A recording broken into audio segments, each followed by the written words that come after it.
Alors la famille, il faut repartager. Excusez que je ne m'étais pas rendu compte qu'il n'y avait pas le son après l'appel que j'ai reçu. Donc essayons un peu de repartager rapidement et puis on va chuter.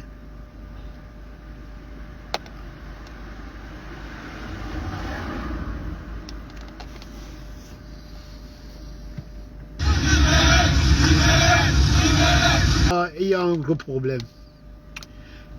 Donc, après avoir salué déjà ce qui se fait, l'initiative qui a déjà dans certains pays africains de se libérer de l'influence occidentale,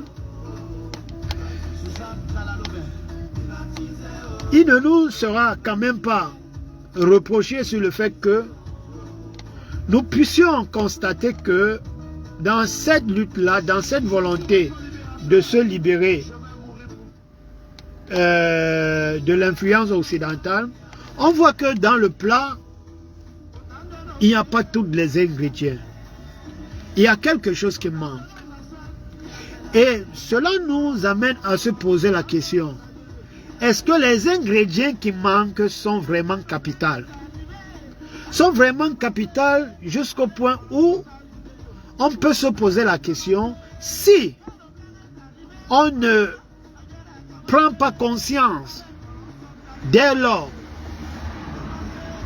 de l'absence de ces ingrédients, est-ce qu'on va arriver à vivre ce rêve?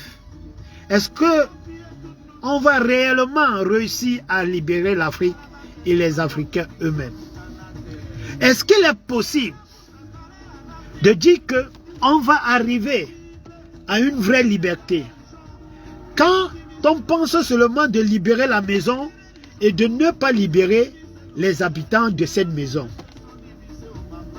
Est-ce qu'il est possible de croire que l'Afrique émergente, l'Afrique qui peut influencer les autres, l'Afrique qui va aller aussi à la conquête du monde, peut voir jour si seule l'Afrique est libre, mais les Africains eux-mêmes ne sont pas libres?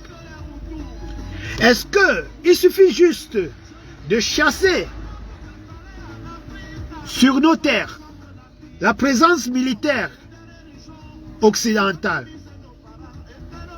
Est-ce qu'il suffit juste de chasser à la tête de nos États les dirigeants africains qui sont les marionnettes de l'Occident pour avoir une Afrique véritablement libre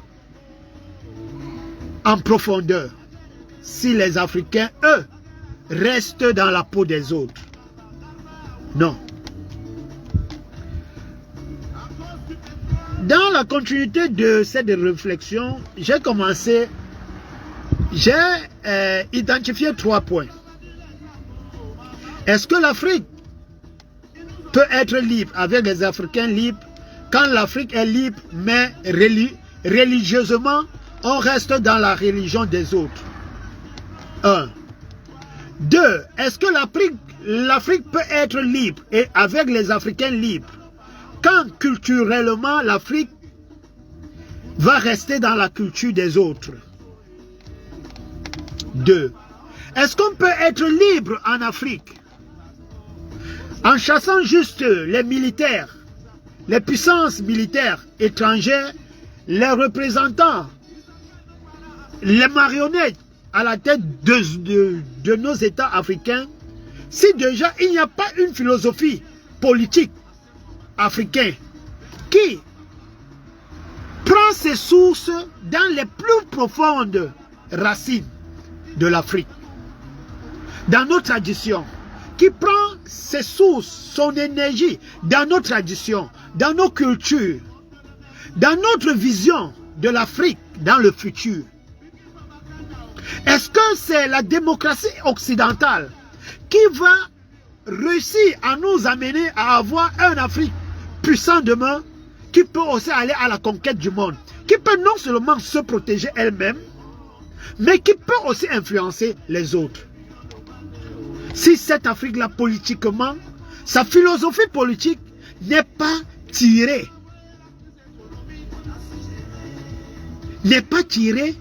derrière ses racines africaines.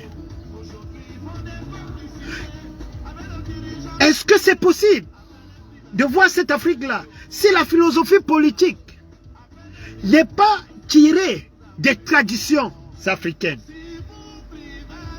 Voilà les 3 points, les 3 ingrédients dont je pense qu'il nous manque dans cette lutte que nous sommes en train de mener. Un Afrique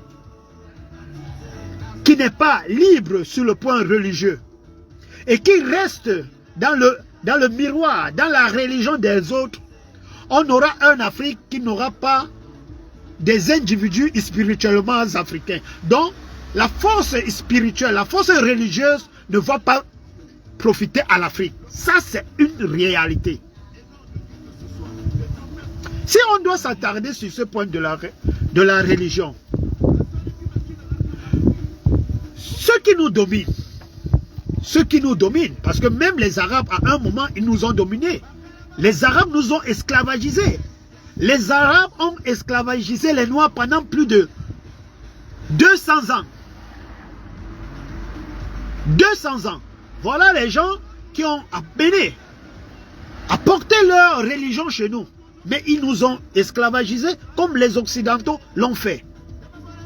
Je pense même que dans l'histoire même, les Arabes étaient les premiers à esclavagiser l'homme noir avant l'homme européen. Donc, je me pose donc la question.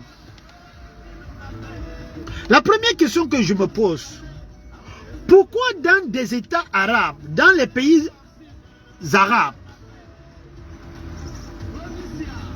pourquoi, mon frère, nous ne sommes pas en train de parler d'étau ici là. Voilà, il faut laisser la distraction. On parle d'un autre sujet. David Gono. On parle d'un autre sujet. Si vous voulez la tête de Samuel Eto'o, Eto'o fils est au Cameroun. Voilà, ce n'est pas sur les réseaux sociaux que vous allez vous tuer Eto'o et avoir le Cameroun dont vous livrez, vous rêvez. Voilà. Qui veut la tête de Samuel Eto'o, pas affronter Eto'o fils au Cameroun. On ne parle pas d'Eto'o aussi. Voilà. Pour moi, l'histoire d'Eto'o est un non-lieu. C'est un non-lieu. Il n'est pas normal que la réalité que connaît le Cameroun, le peuple camerounais, que le peuple camerounais, dans sa majorité, s'attarde sur l'histoire d'Eto'o.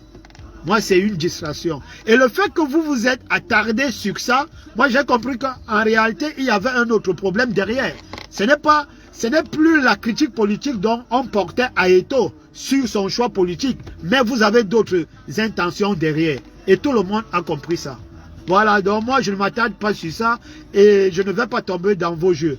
Mais, il a aussi suffi pour moi que j'arrive à vous comprendre en profondeur. Il a fallu que je fasse juste quelques sorties, quelques publications, sans identifier, sans mettre une orientation claire dans ma publication pour que vous mettez en surface ce que vous ressentez, ce que vous avez comme intention au plus profond de vous.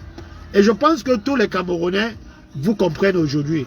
Donc moi, je ne m'attarde pas sur ça et je ne veux pas tomber dans ça parce que cette façon de voir le Cameroun, cette façon d'imaginer la politique au Cameroun, ça ne fait pas partie de ma pensée.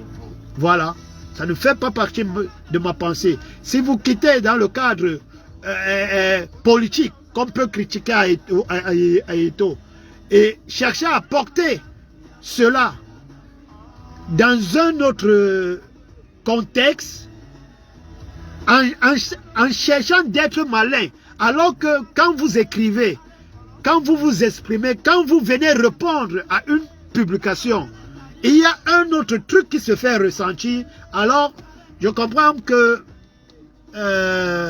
la malchance que vous avez, c'est que nous tous, nous sommes Camerounais. Donc, comme vous êtes intelligents, c'est comme ça que d'autres Camerounais aussi sont intelligents et éveillés.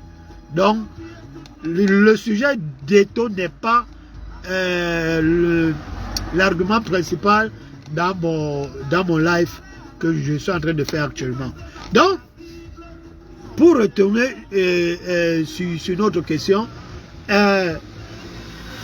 j'étais en train de dire, pourquoi les Arabes qui nous ont esclavagisés aussi à un certain moment, avant même les Européens, pourquoi dans des pays arabes, les Arabes ne vont jamais accepter que dans leur pays, la religion chrétienne soit majoritaire? Pourquoi? La religion guide un peuple. La philosophie religieuse guide un État et guide un peuple. Pourquoi dans des États occidentaux, en Europe, en Occident, pourquoi les Européens ne vont jamais et à grand jamais accepter que une autre philosophie religieuse qui n'est pas chrétienne vient être la philosophie religieuse la plus dominante dans leur espace? Pourquoi? Malgré que beaucoup d'entre eux sont des athées. Ils ne croient pas. Mais même s'ils ne croient pas, ceux ou la politique qui reste à gérer la société, ou ceux qui restent croire, ne vont jamais accepter que une autre religion qui n'a pas de base chrétienne vienne être la religion la plus dominante en Europe, dans leur espace. Pourquoi? Ce sont des vraies questions qu'on doit nous poser. Et nous, on prétend dire en Afrique que on peut voir un Afrique libre, un Afrique influent, un Afrique qui peut se défendre mieux, qui peut influencer les autres, qui peut aller conquérir les autres, quand déjà la religion que nous avons en Afrique, les religions majoritaires que nous avons en Afrique ne sont pas des religions qui tirent leur tradition dans les racines africaines, qui ne tirent pas leurs origines dans des cultures africaines, dans le vivre africain. Ce sont des religions qui sont venues d'ailleurs, qui ont été imposées et qui sont les plus majoritaires aujourd'hui.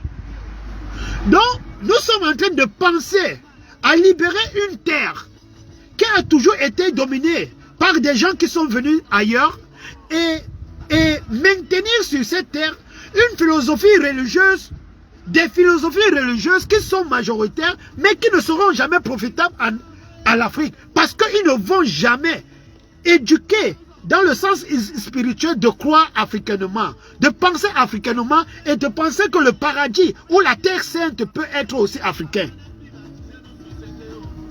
Je vais vous poser deux questions. Moi, je peux accepter demain que cette Afrique, l'Afrique où les Africains sont majoritairement musulmans ou chrétiens, ou quoi d'autre, cette Afrique-là peut être crédible demain. Cette Afrique-là peut être forte demain. Cette Afrique-là peut aller conquérir le monde demain si les deux religions qui sont majoritaires en Afrique, que ce soit le christianisme ou l'islam,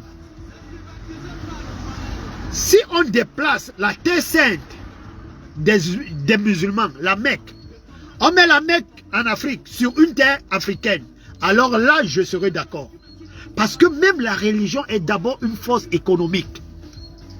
La politique d'abord, c'est pour mieux gérer, c'est pour avoir le contrôle sur la gestion économique. Et cette pensée a commencé dans l'espace avec la pensée religieuse. Bon, maintenant, moi je vous dis que je peux être d'accord demain que c'est plus crédible d'avoir un Afrique pareil si demain les musulmans décident que, ok, si leur religion musulmane est tellement profitable à tout le monde, même à ceux qui ont toujours été opprimés, même à ceux-là dont eux, ils avaient esclavagisé hier, s'ils déplacent la Mecque pour l'installer sur une terre africaine. Et dit désormais que la terre sainte des musulmans est sur un espace africain. Là, je peux croire. Mais tant que ça ne sera pas le cas, les Africains, un noir n'a pas sa place dans ces religions-là. Tu es dans ces religions-là, tu ne fais pas le profit de l'Afrique. Soyons concrets dans la vie. Et c'est la même chose avec l'Église catholique. Tant que le Vatican sera ailleurs, que les tourismes religieux du monde ne peuvent pas aussi venir voir le Vatican en Afrique, parce qu'on l'a importé en Afrique, et que les économies touristiques qui sont autour de la religion, ou bien les économies des déplacements pour aller à la Mecque, ne sont pas directement versées sur les terres africaines, parce qu'on a pris ces 2 points des terres saintes, on les a mis en Afrique. Je ne crois pas que ce sont des choses qui sont profitables à l'Afrique. Soyons vrais, ça fait mal. Nous tous, nous sommes nés dans ça. Nous tous, on a nos familles ancrées dans ça. Mais essayons d'aller regarder les choses en profondeur. Il est impossible de dire que on veut une Afrique libre avec les Africains qui vont aller séduire les autres, conquérir les autres, tant que l'Africain va rester dans la peau de l'autre. Pour influencer l'autre, il faut être différent des autres. C'est ça la vérité. C'est ça, la vérité malheureusement. Pourquoi les autres ne voudront jamais devenir comme nous? Si pour influencer les autres, il faut te voir dans la peau de l'autre.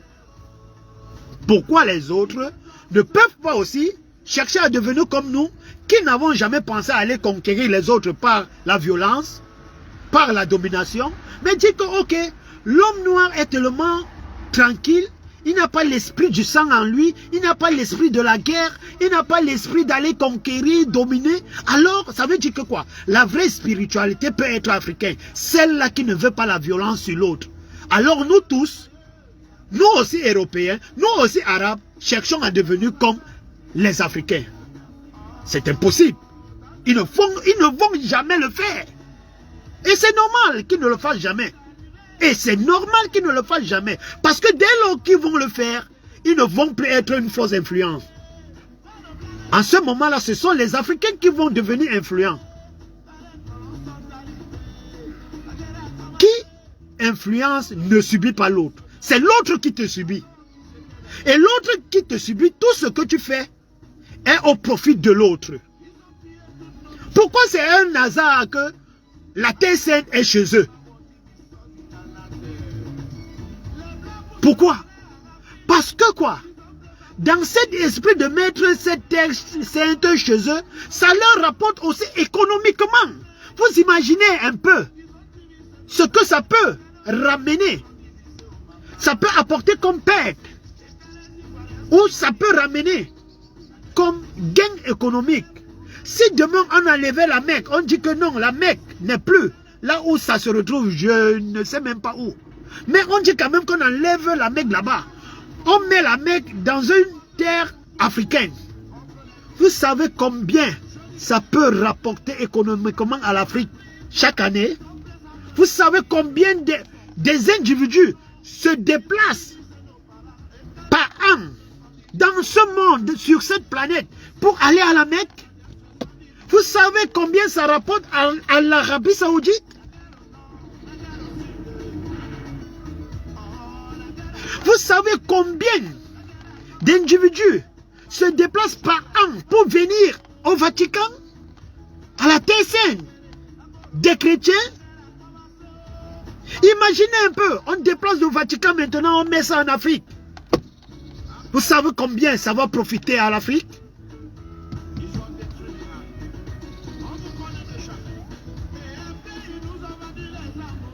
Oui, mon frère Émilie.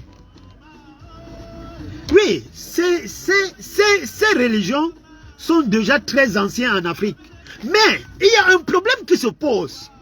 Il y a un problème. Je ne dis pas le contraire. Ou tu es une femme, ou tu es une soeur. Bref, Émilie, je ne dis pas le contraire. Tu comprends un peu? Mais soyons aussi d'accord qu'il y a un problème qui se pose.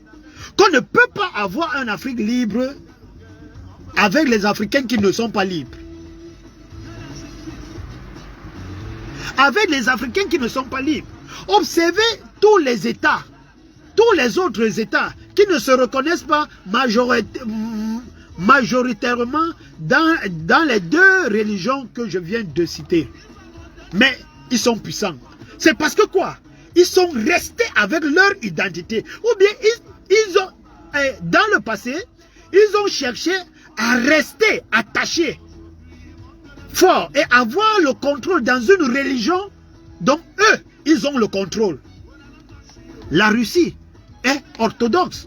Même s'il y a aussi les musulmans en Russie, même s'il y a aussi les catholiques et les protestants en Russie, mais l'église de l'État, là où Poutine pas se plier, là où la majorité des Russes se retrouvent, c'est l'église orthodoxe. En Chine, ils n'ont pas vos histoires de christianisme musulman là. Ils ont un autre truc. Donc ils ont le contrôle.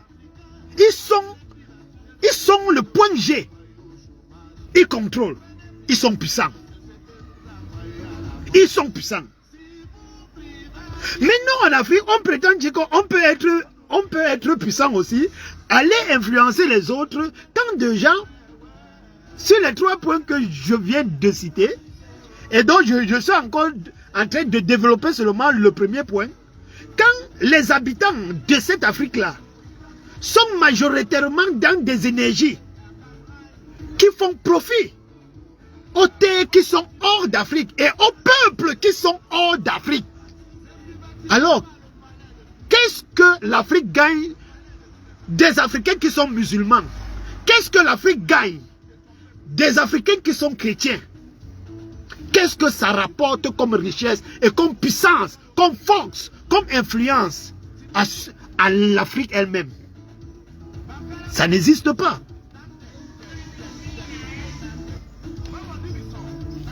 Ça n'existe pas. Ça n'existe pas. Ça n'existe pas. Les Africains, la plus grande, la population africaine, les 80% sont adhérents dans des religions qui ne sont pas africaines. Et bon, maintenant, ces Africains donc, ces 80% donc, qu'est-ce que leur croyance apporte comme profit à l'Afrique? Au moins, une fois dans leur vie, ils se déplacent pour aller à la Mecque. Pour le musulman qui n'a pas assez d'argent, une fois dans sa vie, il peut laisser l'économie. Donc, il puise même dans le peu que nous avons chez nous pour aller laisser ailleurs. Un bon chrétien, pour qu'il se sente tellement un pratiquant enraciné, son plus grand rêve, c'est que quoi? Un jour, il puisse même aller voir le pape là où le pape dort.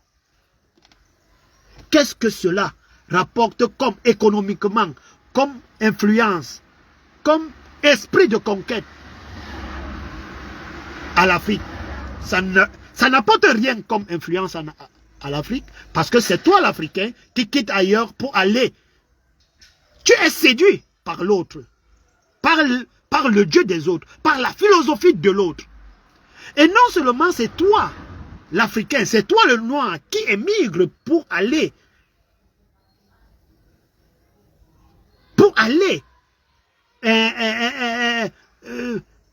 vers la force qui t'attire. C'est pas le contraire qui se manifeste. Et la même chose se fait avec des musulmans. Et on observe enfin que la plus grande part des individus qui se comportent comme ça sont environ plus de 75% de la population africaine. Donc, on a sur la terre africaine des forces religieuses qui ne sont pas profitables en Afrique. Est-ce que religieusement, on peut conquérir les autres? Est-ce que religieusement, on peut influencer les autres? Est-ce que religieusement, on peut dire que nous sommes réellement sur la route où nous avons l'intention d'avoir de conquérir une liberté propre et digne à ce nom. Est-ce que d'autres États qui sont puissants, le fait qu'ils ne se reconnaissent pas dans les deux religions qui ont dominé le monde, ne fait pas d'eux des puissants?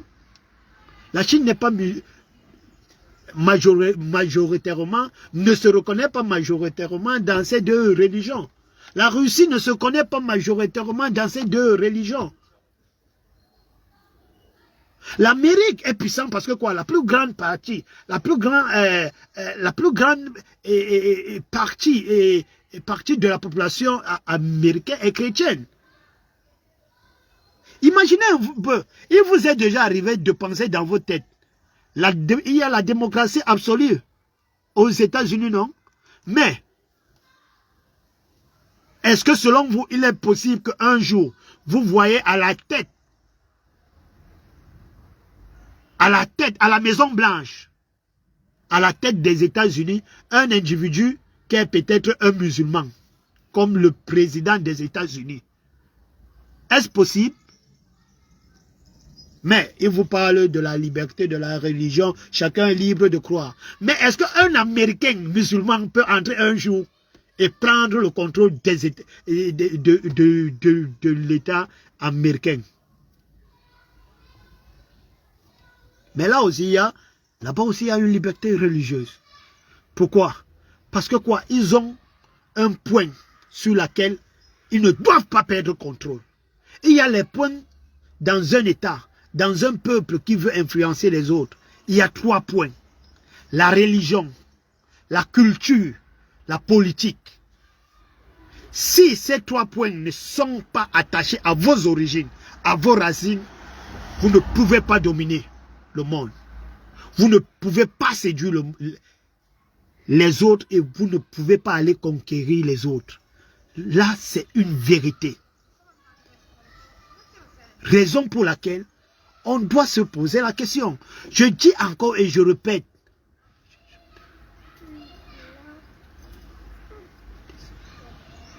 Mais comment on va réussir à nous unir entre nous? Si déjà même dans la même maison, tu vas trouver les chrétiens, les musulmans qui sont majoritaires. Ils sont tous, sauf africains, religieusement. Mais toi, tu dis qu'on doit s'unir. On va s'unir comment? Dans une maison qui n'est pas une terre musulmane, une maison musulmane, qui n'est pas une maison chrétienne. On trouve que les individus dans cette maison-là sont d'abord majoritairement musulmans et chrétiens. Toi, tu veux qu'ils s'unissent comment? Si les États arabes et les États occidentaux n'arrivent jamais à s'unir, c'est dans une autre maison qui n'est pas une maison dont la terre qui a construit cette maison-là est une terre qui sort de leur pays. Mais les habitants de cette maison-là sont des croyants qui viennent d'ailleurs.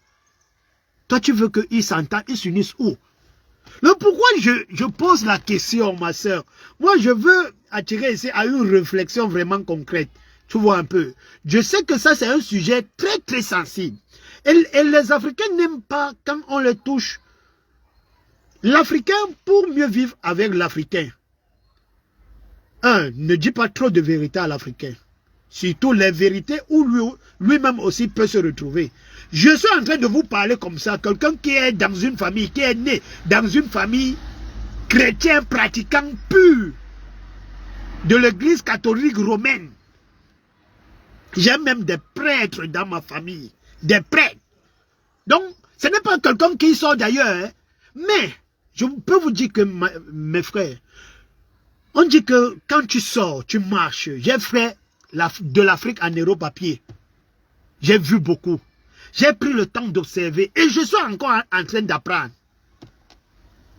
Tout cela, toute cette espérance accumulée là, m'amène à me poser des questions, moi africain aujourd'hui, moi le noir aujourd'hui. Est-ce que je peux aussi avoir l'influence comme les autres? Oui, je peux le faire. Parce que rien n'est impossible. Les autres sont des humains comme moi. Mais est-ce que pour arriver à avoir cette influence-là, Qu'est-ce que je dois faire? Quels sont les comportements? Comment les autres sont arrivés à nous influencer? Comment les autres sont arrivés à aller influencer les autres? Qu'est-ce qu'ils ont fait? Comment ils se sont comportés? Ils se sont basés sur quoi? Quelle est leur force de base?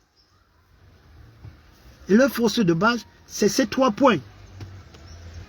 La religion, la culture, la politique, la philosophie politique, la pensée politique pour la gestion de la société. Et cette pensée politique est à la base une tradition à eux, qui se rejoint à leur religion, qui hier était guidée par leur religion. Donc, Magnan, quand on parle, tu me dis que cherchons à nous unir. Je veux bien. Je suis le premier à vouloir voir l'homme noir uni. Qu'au moins, on dit que voilà, à part la peau noire et les cheveux crépus que nous avons en commun, voilà où, quelque part, où les Africains, eux tous, ils se retrouvent. Mais il n'y a rien aujourd'hui, en 2024, où on peut dire, à part la couleur de notre peau, à part nos cheveux, on ne peut rien dire aujourd'hui que comme philosophie, et il y a une philosophie sur laquelle tous les Noirs du monde entier, ou même, laissons même ceux qui sont partis, ceux dont on a exporté à travers l'esclavage, ceux qui sont restés, ceux qui sont en Afrique, cite-moi un seul point où tous les Africains se retrouvent unis, une seule philosophie. Une seule philosophie où tous les Africains se retrouvent unis. Au moins, mais les Occidentaux, ils ont un point sur lequel ils se retrouvent tous unis. Et ils ont signé de ne jamais perdre le contrôle de ce point-là. Chez les Arabes, au moins, ils ont un seul point. Ils ont leurs problèmes internes, hein. Ils ont leurs bagarres internes, hein, comme toutes les familles. Mais ils ont un point où ils se retrouvent tous. Où ils se retrouvent tous, que ils peuvent se tuer, se sortir des couteaux, se couper la tête. Mais quand il faut aller cogner la tête là au ciel, le front là au sol, eux tous là, ils se retrouvent dans ça.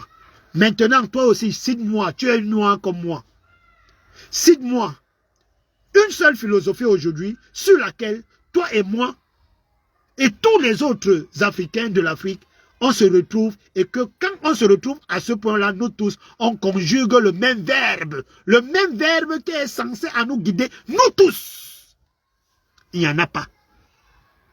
Il n'y en a pas. Tu es d'accord avec moi? Tu es d'accord avec moi? Il n'y en a pas aujourd'hui. Mais c'est pas parce que ça n'a jamais existé. Parce que moi, je refuse à adhérer à cette pensée que c'est l'homme blanc qui est venu à apprendre la vie, à civiliser l'homme noir, à orienter l'homme noir. Non. Avant que les autres, les Arabes et les autres arrivent chez nous, on avait une religion, on avait une philosophie politique qui guidait, qui gérait nos sociétés, qui gérait nos peuples. On avait un dénominateur commun. Voilà, tu disais tout à l'heure, ça fait des années. Ces religions-là sont déjà très anciennes chez nous. Je ne dis pas le contraire. Mais ce qui existait avant, si on veut vraiment arriver au même point aujourd'hui que les autres, il faut qu'on retourne, aller, recreuser aux sources, repuiser aux sources. Et ça, il faut du travail, il faut du temps. Je suis d'accord, il faut du travail. Mais il faut déjà que quoi? La pensée qui est en train de soulever la masse africaine aujourd'hui, qu'on veut être libre, il faut que cet ingrédient aussi, cette pensée-là aussi, là, vienne s'accoler là. Vienne s'accoler, vienne se mélanger dans ça. Mais dire qu'on peut seulement libérer l'Afrique, sans que les Africains eux-mêmes soient libérés. Moi, je vois ça comme construire une maison sans mettre la fondation. Parce que de jour au lendemain, ça va se casser. Ça va se casser. Tu sais le pourquoi? Beaucoup de peuples africains, quand on parle peut-être qu'il y a les terroristes extrêmes musulmans qui ont fait des attentats dans un coin, beaucoup des Africains ne se retrouvent pas dans ça. Parce que quoi?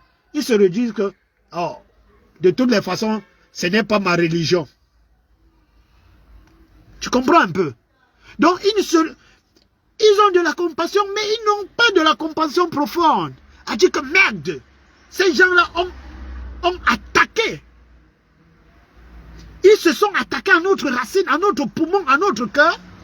Alors, moi, noir, même si je ne crois pas, mais vu que ça, c'est le passé de mes ancêtres, vu que c'est ça qui me détermine, le fait que je suis noir, le fait que je suis africain, alors, je me retrouve au front pour combattre ces CDI.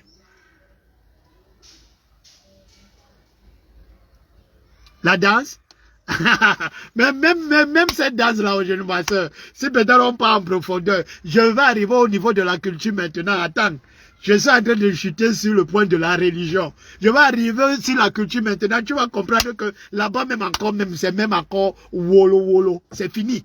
Là-bas, même encore, l'Africain ne contrôle plus rien. Là-bas, même encore, c'est rien. C'est rien, hein?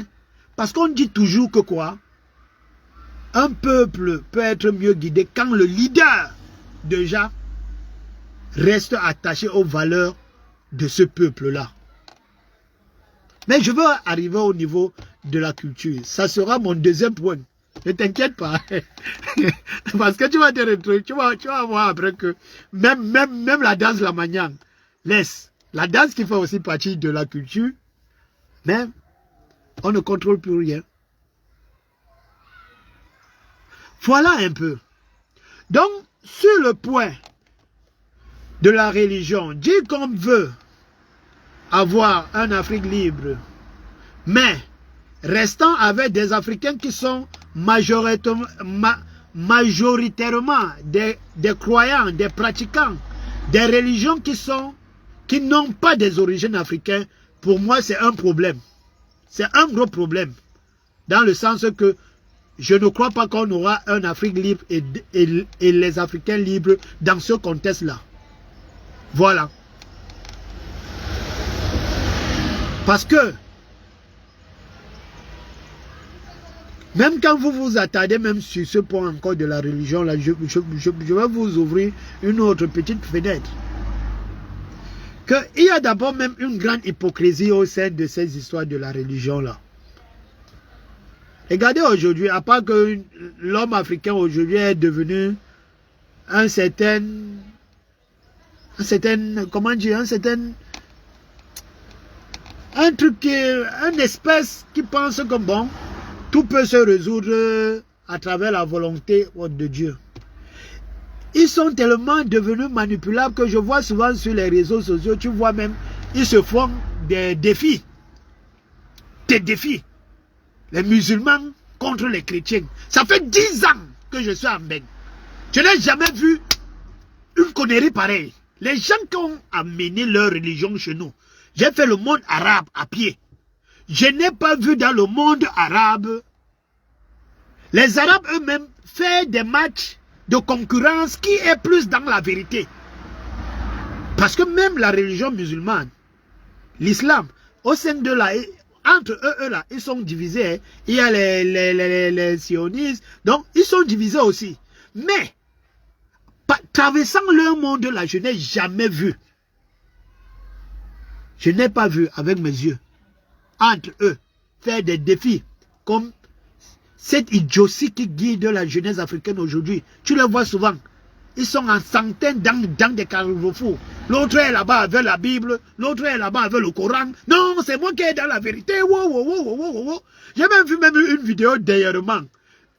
Là où quelqu'un a fait... Il y a un noir qui a révélé que dans le Coran, moi je ne connais pas, hein, que dans le Coran, Allah dit que les noirs n'iront jamais au paradis. Moi j'ai seulement ri, je suis passé parce que bien après, il y a aussi un arabe qui est sorti pour venir développer, en citant même les versets du Coran qui disent cela. Moi je ne connais rien là-bas, je parle seulement ce que j'ai entendu sur les réseaux sociaux. Mais moi je dis même que Achingongongoli, parce que moi j'ai toujours dit, restez dans, croire à quelque chose où on vous accepte quand ça leur arrange. Et on ne vous accepte pas quand ça ne vous arrange pas. Il y a des pays arabes aujourd'hui qu'un noir. Il y a des pays arabes. Hein. Toi le musulman noir arabe. Tu pars là-bas. Tu ne peux pas épouser leur fille. Alors que tu es musulman comme eux. On te dit que non, non, non, non. La fille, nos filles arabes ne doivent pas se... Nos filles, il y a une interdiction que la fille arabe, dans leur truc là-bas, dans leur culture là, on te dit que même si tu es musulman, mais nos femmes ne peuvent pas se... On ne donne pas nos femmes en mariage aux musulmans noirs. Parce qu'ils nous considèrent comme des esclaves. Ils nous considèrent comme des singes, comme des animaux. Et moi j'ai vu ça. J'ai fait le monde arabe. J'ai fait l'Algérie. J'ai fait le Maroc. J'ai fait la Libye. Quand il faut même d'abord que toi le noir, tu dois même sortir même avec une fille là-bas. Même si la fille te yamo, la fille peut même te yamo en vrai. Peut-être parce que tu es un bon cognon, parce que peut-être qu'elle est réellement bon fan de toi. Mais vous allez faire sans cachette. Citez-moi combien de couples noirs mixtes que vous connaissez entre arabes et noirs. Et que la famille de la fille vous a accepté en part entière. Alors que vous êtes des musulmans comme eux. Alors que vous êtes des musulmans comme eux. Voilà une critique que j'ai toujours regardée de près dans cette histoire de la religion musulmane, des musulmans noirs et les musulmans arabes. Hein? Ils disent que non, nos frères sont des musulmans. Mais à un certain niveau, on vous rappelle que oh, vous êtes noirs. Votre sang ne peut pas se mélanger à notre sang. C'est une vérité ou pas? C'est faux ou pas? Ce que je dis là, ça se fait ou pas? Est-ce qu'il y a des pays arabes dans ce monde où les individus se comportent ainsi? Le noir est le seul être humain où nous sommes repoussés, nous sommes rejetés partout. Mais on joue toujours au lèche-cul. On joue toujours, on est toujours là en train de supplier l'acceptation. Pardon, acceptez-moi, pardon, je suis musulman comme vous. Pardon, pardon, non. C'est quoi ça? C'est quoi ça? Et vous voulez influencer les autres comment? Vous voulez arriver à influencer les autres comment? Non, rentrez chez vous, allez réveiller vos sources et cherchez à valoriser vos sources. Et vous allez conquérir le monde en restant identique, égaux à vous-même. En restant original en vous-même. C'est comme ça qu'on domine les autres. C'est comme ça qu'on arrive à séduire les autres.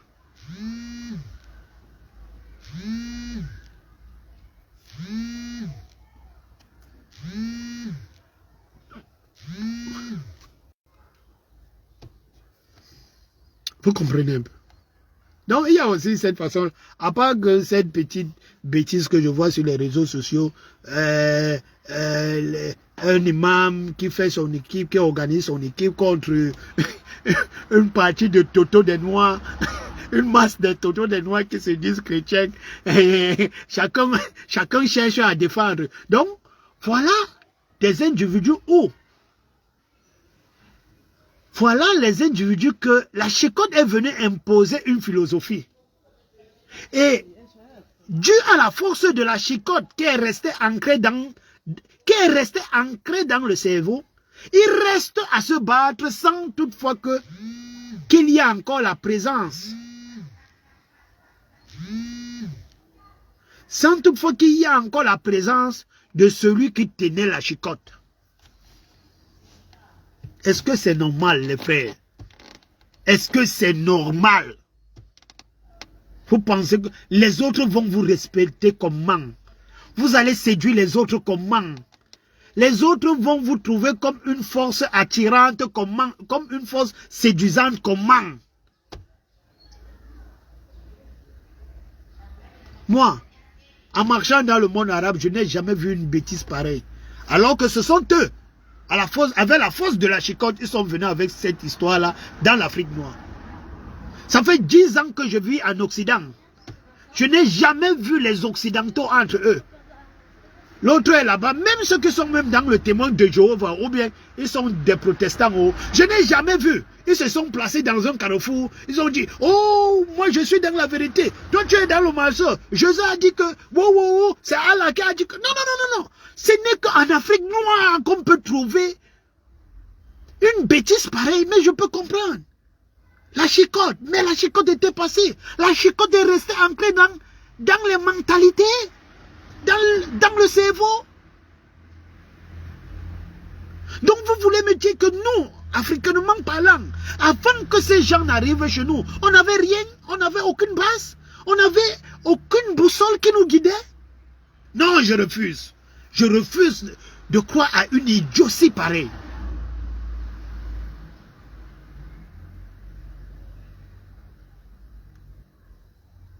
Pourquoi un peuple ne peut jamais être océan noir?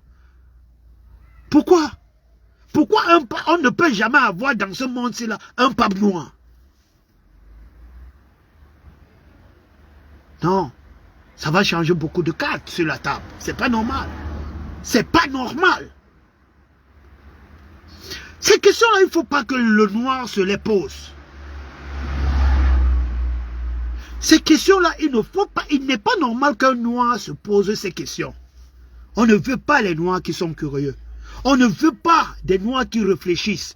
Mais vous-même aussi les noirs, nous-mêmes aussi les noirs, on a fini par accepter et croire que c'est pas normal que au sein de nous, nous ayons des noirs curieux.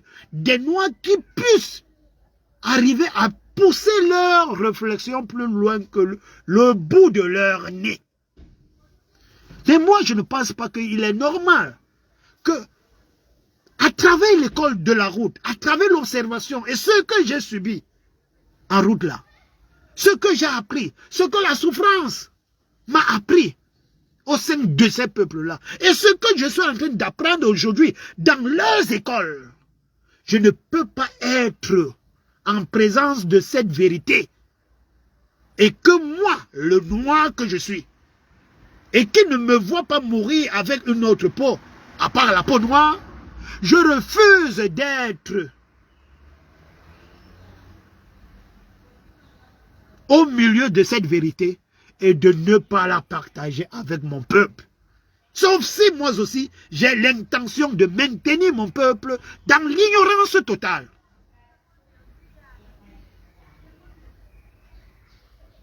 C'est de ça qu'il est question. Posons-nous des vraies questions. Posons-nous les questions même qui se retournent contre nous-mêmes.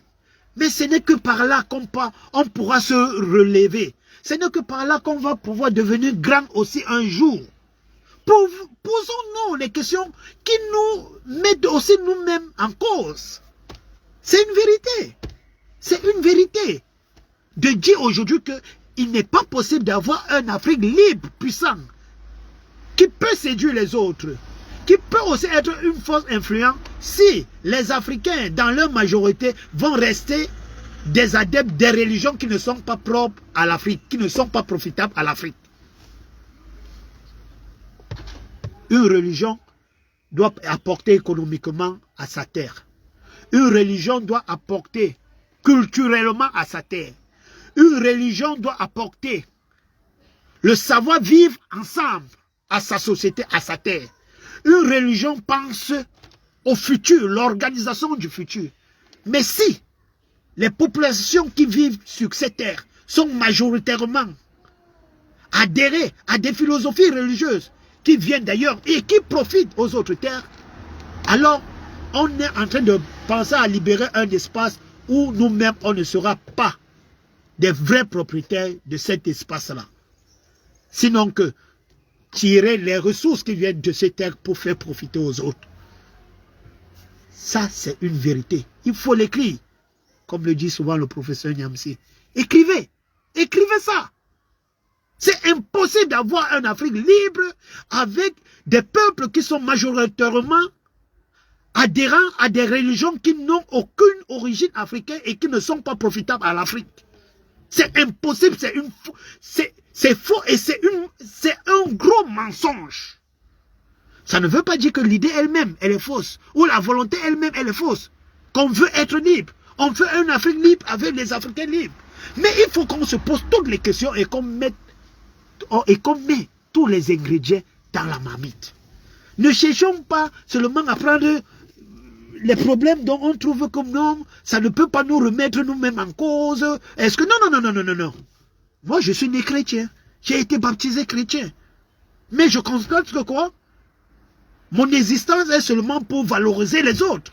Ça ne me profite même pas à moi-même, africain et noir que je suis. Parce que même quand je suis parmi eux, à un certain niveau, on me rappelle toujours. Il y a un comportement verbal ou non verbal qui me tire toujours au rappel que oh, tu es aussi au milieu de nous, tu n'es pas comme nous.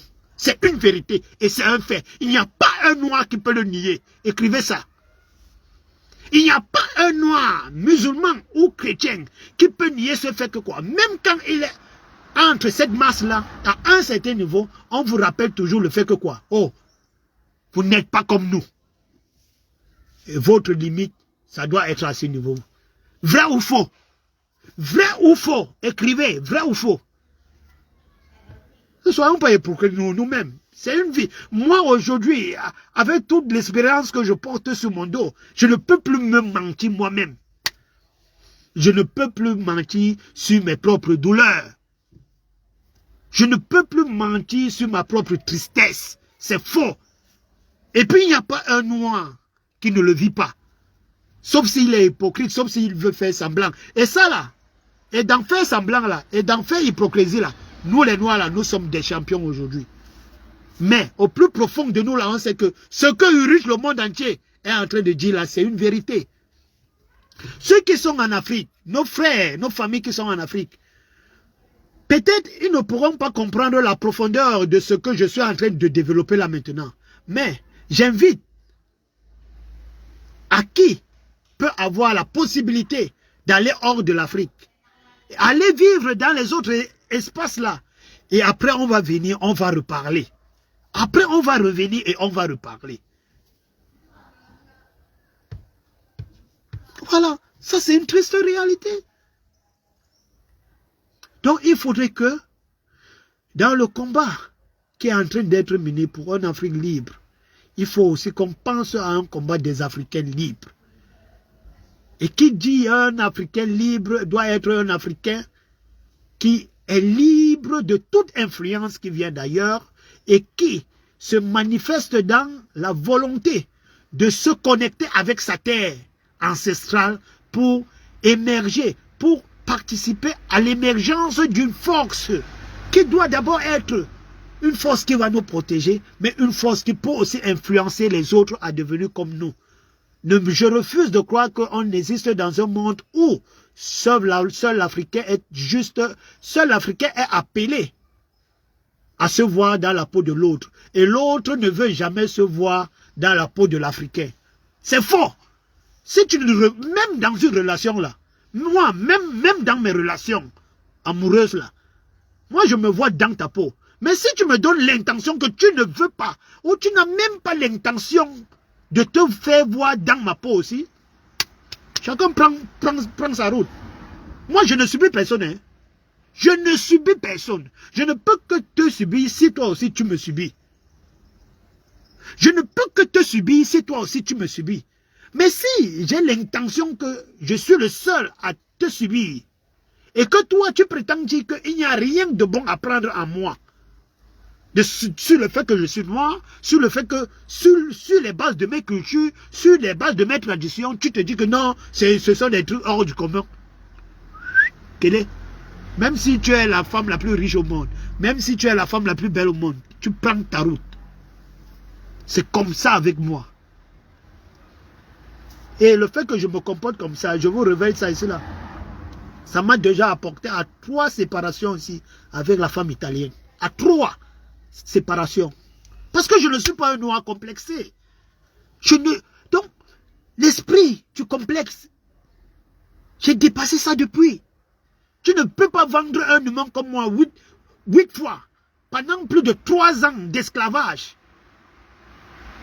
Les mains toujours attachées, les bras toujours attachés. Et que, aujourd'hui en 2024, après que je me suis battu pour ma liberté, je sois encore un sujet qui est soumis au complexe. C'est impossible avec moi.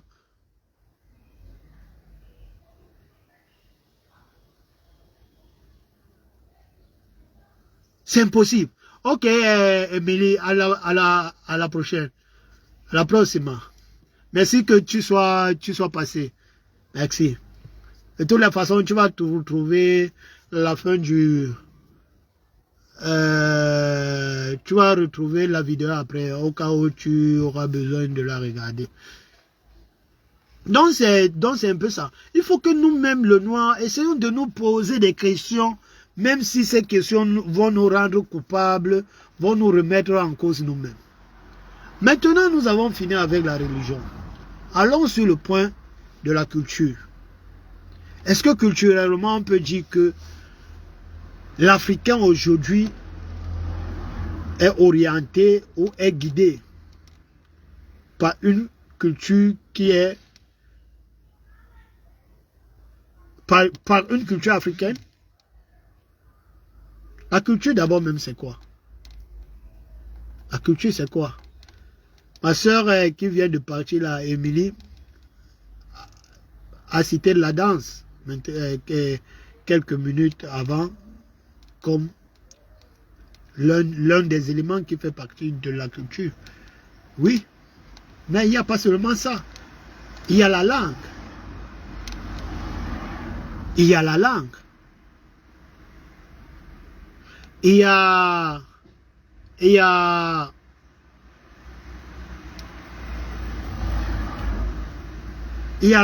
la façon de s'habiller. Il y a la façon de cuisiner. Tout ça fait partie de la culture. La cuisine fait partie de la culture. Le vêtement, le mode, la façon de s'habiller, ça fait partie de la culture. La chanson, les chansons, la musique fait partie de la culture. La danse fait partie de la culture. Est-ce que la langue, quand on parle de la langue, on peut dire que nous, Africains aujourd'hui, nous sommes une force influente qui peut aller conquérir les autres? Est-ce que notre culture au niveau de la langue reste encore purement africain? Est-ce qu'il y a un pays en Afrique où on peut, quand on regarde toute sa culture, l'ensemble de sa culture, on peut dire que voilà un pays en Afrique qui est resté identique à sa culture africaine? Ça n'existe pas. Ça n'existe pas. Nous avons une langue aujourd'hui en Afrique. La plupart des pays africains, tu vas trouver que la langue officielle est français ou anglais ou espagnol. Là encore, vous êtes en train de vivre dans la peau de l'autre. Pourquoi l'autre aussi ne peut pas dire que pour que la France soit la France, il faut qu'on ait comme langue officielle le Bambara? Est-ce que le français trouve la langue Bambara comme une langue influente pour lui? Est-ce que on peut penser à être puissant quand on va seulement rester dans la peau de l'autre en véhiculant la culture de l'autre et non la nôtre? Si même on veut s'organiser, si même on veut mieux se protéger contre l'autre, on est obligé de parler avec la langue de l'autre. Et comment on va même réussir à organiser un plan pour mieux se protéger? C'est impossible. Parce que même en parlant, l'autre a la facilité de nous écouter. Et l'autre nous a amené à croire que notre langue n'était pas aussi nécessaire, n'était pas aussi influente. Vous savez ce que ça peut porter comme influence. Si l'Afrique aujourd'hui se retrouve autour d'une langue commune, on a beaucoup de langues en Afrique. Mais si on décide de choisir une seule et de dire que celle-là va devenir la langue nationale. Donc quand notre président de la République doit parler là à la télé, il parle avec la langue Bambara, ou bien il parle avec le Bassa, ou bien il parle avec le Bamleke. Il y a plusieurs langues. Vous savez ce que ça peut porter comme influence? Vous savez ce que ça peut jouer comme influence sur les autres, envers les autres? On parle d'un continent, hein? On ne parle plus en ce moment-là d'un pays. On parle d'un continent où le président va sortir et s'exprimer en une langue qui est une langue originelle. Donc, tirant ces racines profondes de l'Afrique. Vous savez ce que ça peut causer comme influence envers les autres? Que quand j'entre dans un bureau là, quand je parle à la mairie, quand je parle au commissariat, quand j'entre dans un bureau, dans un ministère, je dois m'exprimer en cette langue-là. Les autres, pour venir chez nous, ils seront aussi obligés. Les autres, pour pouvoir faire des contrats avec nous, ils vont aussi chercher à éduquer un enfant parmi leurs enfants, à apprendre notre langue. Et c'est comme ça que notre langue aussi, notre valeur ajoutée, notre langue, on va commencer à séduire les autres. Les autres vont commencer à se voir à travers nous. Ce n'est toujours pas nous qui devons nous faire voir à travers les autres.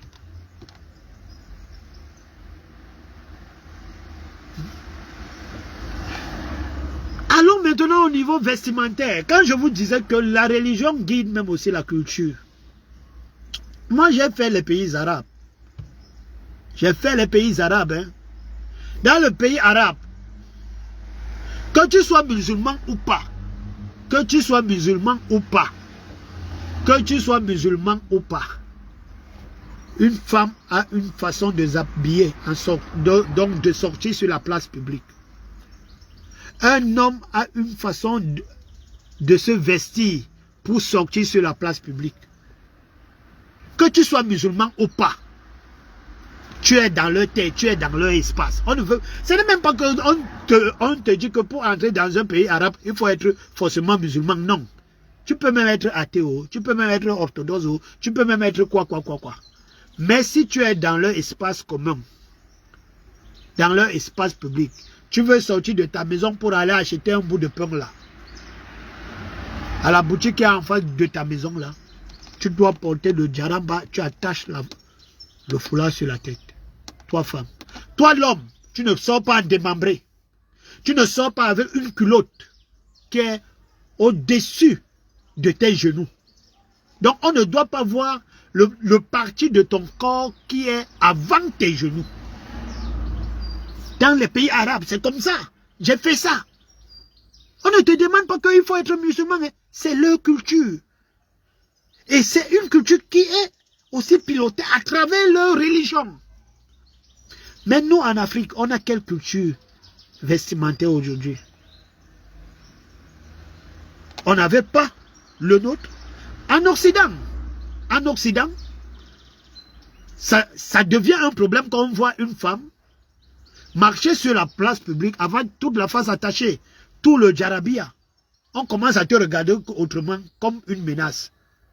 Donc une femme musulmane qui sort avec tout le djarabia, la face cachée et tout le corps caché, dans l'espace européen, tu sors sur la place publique, on te voit comme une menace. On ne veut pas ça ici là. Tu es dans un pays chrétien. Donc la culture aussi.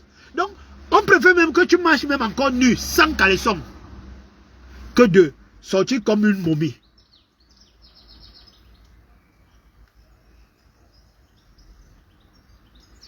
Et là aussi, ça c'est une culture. Et nous, en Afrique, c'est quoi notre culture sur la façon de s'habiller? C'est quoi notre tenue africaine? C'est quoi notre façon de s'habiller africainement parlant? Et que à travers notre façon de s'habiller là, on impose aux autres à venir, quand ils sont dans notre espace, à se comporter comme ça, à se vestir comme ça. Est-ce qu'il y a une façon de s'habiller que quand les autres viennent chez nous, on les impose de s'habiller comme ça? La famille, posez-vous des vraies questions profondes, même si ça nous remet nous-mêmes en cause. Les musulmans qui s'habillent de façon avec les djarabias, avec les robes, les gangs là, ce n'est pas une mode africaine. Ce n'est pas une façon de se vestir africainement parlant. C'est une façon de se vestir qui est à la base d'une religion dont un peuple a le contrôle. Ce sont les Arabes. On n'a rien à y voir avec eux. Ils ne sont pas avec nous nous-mêmes. Moi, je refuse d'être avec eux. C'est normal, chacun veut avoir son identité. Chacun doit avoir son couloir. Quand tu viens, tu entres dans le couloir de l'autre, tu respectes les règles de l'autre et la façon de marcher de l'autre. Je suis d'accord. Mais nous sommes le seul peuple au monde où tout le monde peut venir chez nous, faire ce qu'il veut, comme il veut et quand il veut. Mais nous, quand nous, on part chez eux, on doit s'habiller comme ils veulent, on doit manger comme ils veulent, on doit prier comme ils veulent, on doit penser même comme ils veulent. Ah! Adama, c'est là le vrai fait. C'est là le vrai jambo. C'est là le vrai jambo.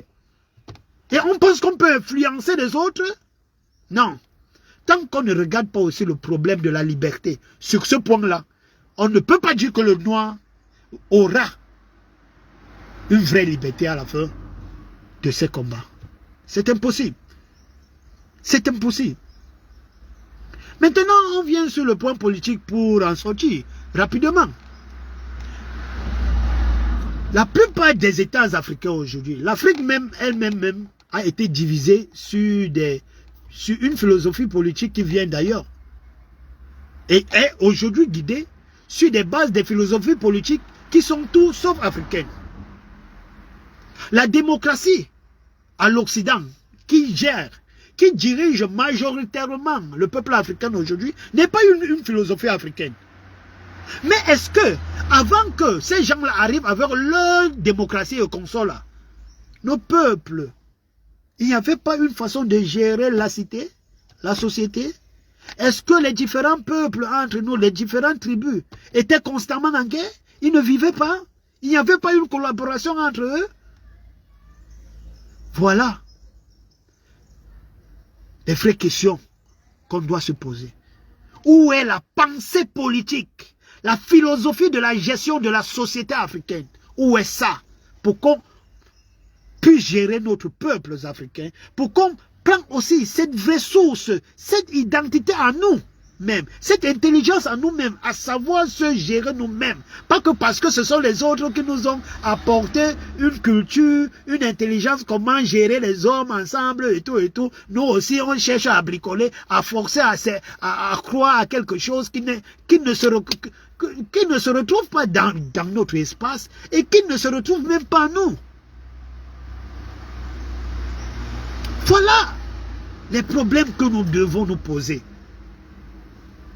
Le professeur Nyamsi Wa Cameroun a l'habitude de dire, dans le passé, l'Afrique la gérance de la société était basée sur 3 principes. Vérité, justice et solidarité. Vérité, justice, solidarité. Voilà les principes des philosophies, de la philosophie politique africaine qui gérait la société hier. La mahatocratie. Est-ce qu'on ne peut pas retourner, aller chercher ces sources-là, aller puiser dans ces sources-là, pour avoir une identité politique à nous-mêmes propres? Les Arabes refusent, les musulmans refusent de se voir dans la démocratie occidentale. L'Occident refuse à se voir dans la philosophie politique arabe, qui veut que c'est la religion qui gère tout. C'est la religion musulmane qui gère tout, selon les principes de l'Église.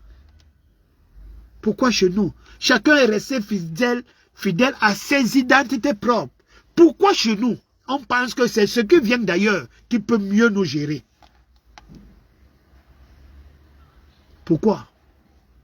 Donc, voilà un peu la réflexion, l'argument sur la réflexion sur laquelle je voulais vous inviter aujourd'hui, qu'on essaie de travailler ensemble, que chacun, dans son coin, essaie un peu de voir. Parce que moi, je ne vous manque pas. Le noir soumis, ça me met mal à l'aise. Ça me dérange à un point que je marche souvent comme ça en route, même je parle seul. Parce que quand tu marches là, tu vois. Il suffit que tu entres là dans leur espace, là, tu vois comment on te regarde, comment on te considère. Parmi eux à l'université, parmi eux à l'église, partout. Tu vois que tu n'es qu'un sous-homme. Et moi, ça me dérange. Mais ça me dérange parce que nous-mêmes, déjà, on a un problème. On ne cherche pas à avoir une identité à nous. Ce n'est même pas qu'on ne cherche pas. Ça existe déjà. Parce que ça existait avant que eux, ils n'arrivent chez nous. Il suffit juste qu'on ait le courage de dire que comme on est en train de rompre, de couper le cordon ombilical avec eux, on rentre puiser dans nos sources propres à nous. C'est ce courage qui nous manque. Mais sinon, vous savez, vous les Africains, vous les Noirs comme moi, qui vivez en Europe, même ceux qui sont nés ici, là, il y a un problème. Il y a toujours cette frustration interne qu'on nous impose dans leur espace. Mais ça, c'est normal, nous sommes chez eux. Nous sommes chez eux. Mais la réalité est que quoi? Nous sommes d'accord qu'ils ne vont jamais nous voir et ils ne nous voient pas à part égaux comme eux. Sauf une minorité qui va t'accepter entièrement. Mais dans l'ensemble, jamais. Jamais.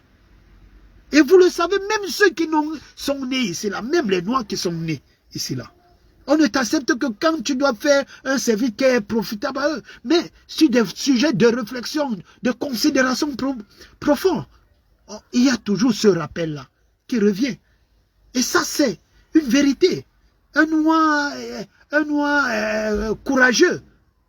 Un Noir courageux qui a la tête sur ses épaules ne peut pas nier ce fait. Ne peut pas nier ce fait. Donc voilà un peu ce que je voulais partager avec vous cet après-midi, cette petite réflexion. Est-ce qu'il est possible d'avoir un Afrique libre alors que les Africains eux-mêmes ne sont pas libres? Qu'est-ce que veut dire un Africain, un Africain libre? Un Africain libre est celui-là qui a été détaché, qui a renoncé à tout complexe qui vient d'ailleurs et qui a cherché à se reconnecter à sa terre, à ses traditions, à ses racines pour penser à la gestion de la société africaine dans son ensemble. Voilà. Voilà. Il ne nous suffit juste pas une lutte militaire. Mais même là même, il ne faut pas juste une lutte militaire qui consiste sur le fait que dès qu'on est menacé, on doit toujours aller prêter la force ailleurs. Non, il faut déjà que chez nous aussi, on ait une force nous-mêmes. Le contrôle d'une force que nous-mêmes, on a construit. Voilà. Il faut que les mêmes armes qu'ils ont là, nous-mêmes déjà en Afrique, on les fabrique nous-mêmes. Voire même aussi les armes plus puissantes. Parce que si en Afrique maintenant, on a les États-Unis d'Afrique et qu'on a une puissance militaire qui est plus que la puissance militaire des États-Unis, qu'est-ce que ça veut dire par là? Donc pensez à entrer, à développer le monde de la technologie en Afrique. Fabriquer des avions militaires qui seront plus puissants que les autres, leurs avions. Donc les appareils de combat. Mais un pingouin ne peut plus quitter là-bas aux États-Unis ou bien en France, venir chanter n'importe quelle connerie en Afrique. Ça ne sera plus possible. Donc il faut aussi développer, avoir l'indépendance sur la force militaire. Qui est puissant dans ce monde-là, qui est puissant militairement, se protège mieux. C'est quand tu n'es pas, c'est quand tu es faible militairement que tout le monde vient faire caca sur toi. C'est une réalité, on le voit aujourd'hui en Israël. On le voit partout en Afrique. L'Afrique est un exemple propre même. Tout le monde vient, il fait ce qu'il veut. Ça fait des années que ça dure et ça continue. Et personne ne sait quand est-ce que ça va mettre fin. Donc voilà déjà. Si la Russie n'était pas prête militairement, en lui d'abord, oh, il y a longtemps, les gens là déjà, ils auraient déjà fait ça sec aux États-Unis. Mais, Dieu merci, la Russie est la Russie. La Russie, même si il a des alliés aussi puissants, comme la Chine, mais la Russie d'abord lui-même, il est sûr qu'avant que la Chine ne va arriver, si la Russie a attaqué là maintenant, avant que la Chine ne va arriver au renfort, mais la Russie d'abord elle-même, elle est sûre qu'à 75%, il va donner une réponse adéquate. Adéquate à la menace en place. Voilà ce que veut dire être fort.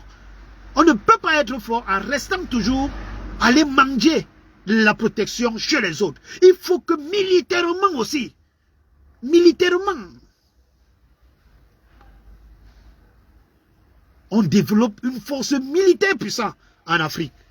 Mais cela ne peut qu'être possible si déjà on brise les frontières du colon, on pense aux États-Unis d'Afrique, les peuples unis d'Afrique, et maintenant on investit dans la technologie.